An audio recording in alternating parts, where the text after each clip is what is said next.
Well, guys, here's what we got cooking today. We've got a Volkswagen Beetle with a bad throwout bearing, and we're gonna change out this clutch and pressure plate as well. And also, I want to check the end play. I want to check the end play on this motor. Just a little checkup. Also, I've got on a VW van, I've got a torn axle boot, so we're going to be changing that. And I want to take just a minute to show you guys what that tin we made. I want to show you what that does. Okay, guys, this is the project for my dad.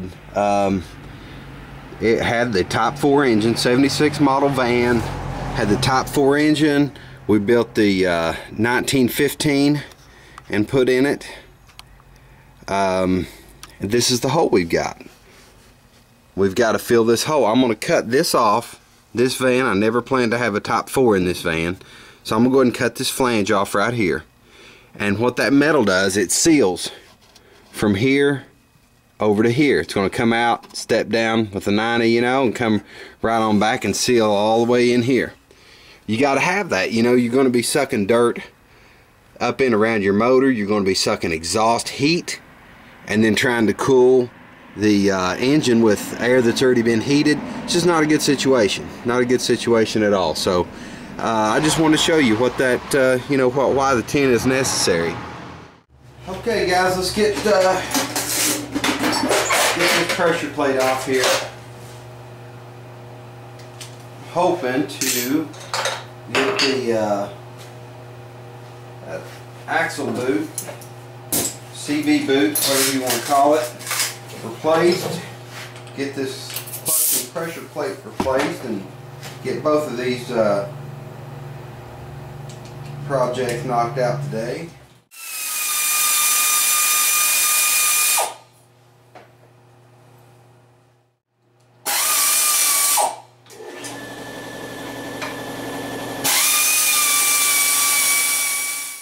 Alright, guys, one thing I'm going to do before I forget is to get a little bit of grease on this needle bearing.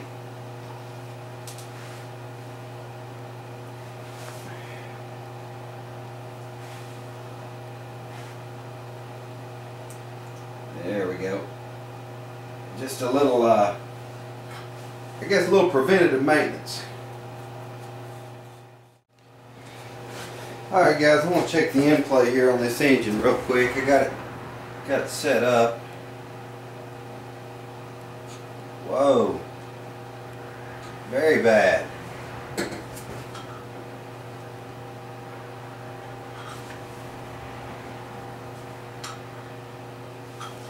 Very, very bad. So let me get zeroed back in here, make sure I read that right. Guys, we got 20 thousandths. 20 thousandths on that little motor. That little motor right there is going to have to be rebuilt. Not right now, but I don't like any more than 6. So we'll keep that on the back burner. Alright, guys, we're going to go ahead and start getting the clutch on. Put the nub to the gearbox side. Go ahead and get it lined up.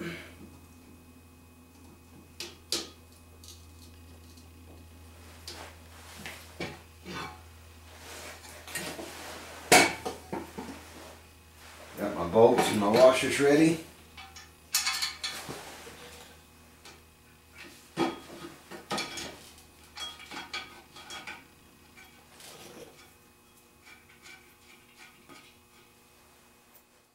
Alright, guys, I got all my bolts started. What I'm going to do when I tighten this down is hold back on this alignment tool and then go in the crisscross pattern and tighten the clutch down, or tighten the pressure plate down rather.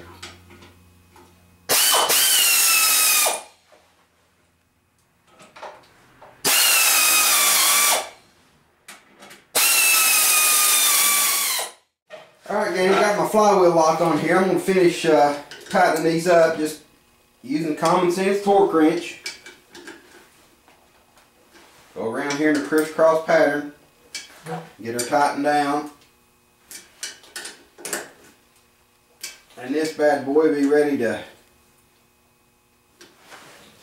be out of my floor and into a vehicle. That's pretty much that on the change of clutch and pressure plate. I'm going to go ahead and I got to pull that axle and fix that the CV boot, put a new one on it, and we'll get it put back in.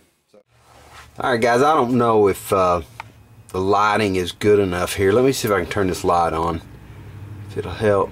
No, maybe a little, I'm not sure, but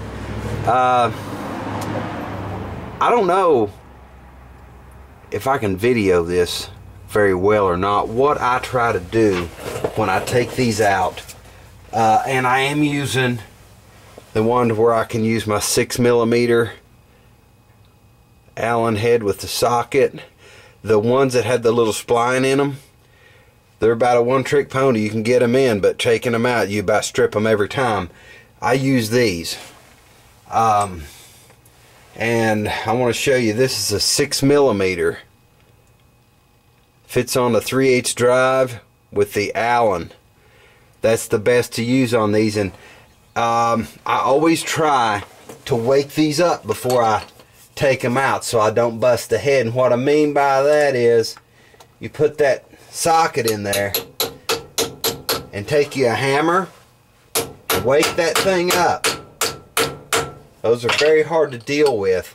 I try to get all this side out on the transaxle side, get them all loosened up anyway, and then work and get all these loosened up on the tire side, on the wheel side. These are, you know, like I say, it's kind of a trick. I'm not going to be able to record taking any of these out because of the position I'm in, but I do want to show you the boot, and I'm going to have to take the camera off the tripod to do it.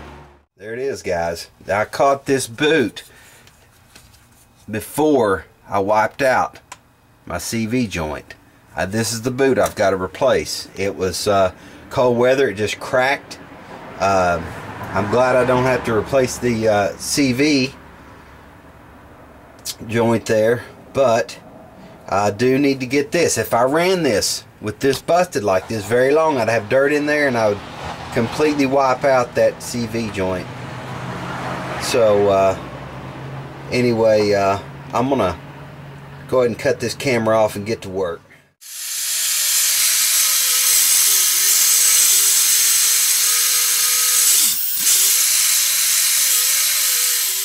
Well guys, there it is.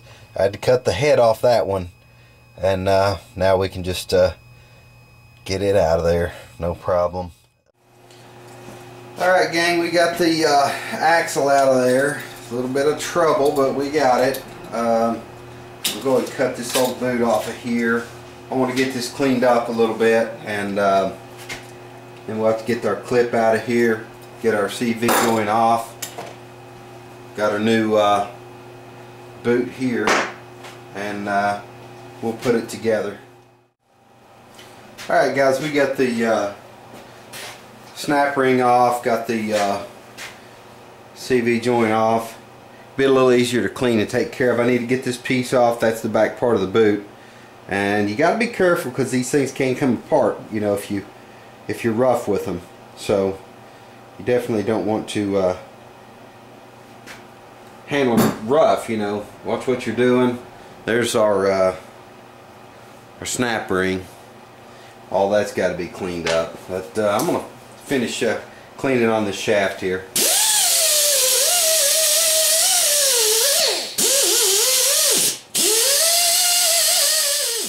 Okay, we got the axle cleaned there. I'm just wipe it down good. I'm gonna go ahead and just put just a little bit of grease on my boot here. Borrow some of this old grease. Just need something to lubricate it enough to get it pushed up over this little it's kind of a rib there that holds that, and you can put clamps on these if you want, but they, from my experience, they stay put pretty good. What I'm going to do is take a blunt. I got this started up over the splines. I want to take something blunt. I don't want to use a screwdriver, and I want to ease that up over this hump onto this. They make these pretty tight. I don't use clamps on mine. Maybe if you ran a woods buggy or something, you know, where you're a little more worried about it, May want to do that, but I don't use them. They make these tight enough to where they hold in that rib pretty good for me. A little more lube on it. I'm just using a big punch for that. Use some PB Blaster here. This boot is fitting really, really tight. There we go. All right, got it up in the rib here. Ready to take the joint now. Alright guys, I'm going to go ahead and repack this bearing.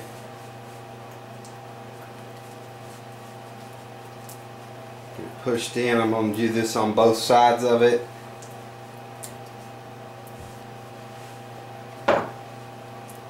And hopefully we can get another year out of it.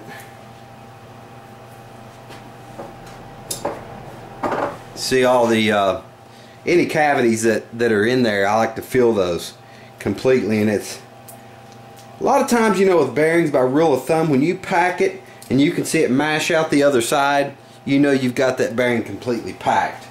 By and large, you know, that's kind of a, say, rule of thumb on that. But definitely lubrication is the life of any moving part. Alright guys, there it is. Got the we got the new boat on it. Got everything packed on this side. I went ahead and repacked this grease from this side. I didn't slide the boot back or anything. I just kind of, while I had it out, put a little more grease in it. Got all the bolts in it. I want to show you real quick. Keep a sack of these. Keep a sack of these. I went to my Fastenal. I don't know if you have Fastenal where you live. They deal in fasteners, and I've got a whole sack of these. It's the Allen head, just to replace them whenever I have one break, like I did today. Anyway, I got to get the motor thrown in, and I got to get this axle in, and call it quits for a day. I've had a little break with my health, and I'm just doing as much as I can while I can. I've had these things to do for a while, but anyway, we'll plug along here.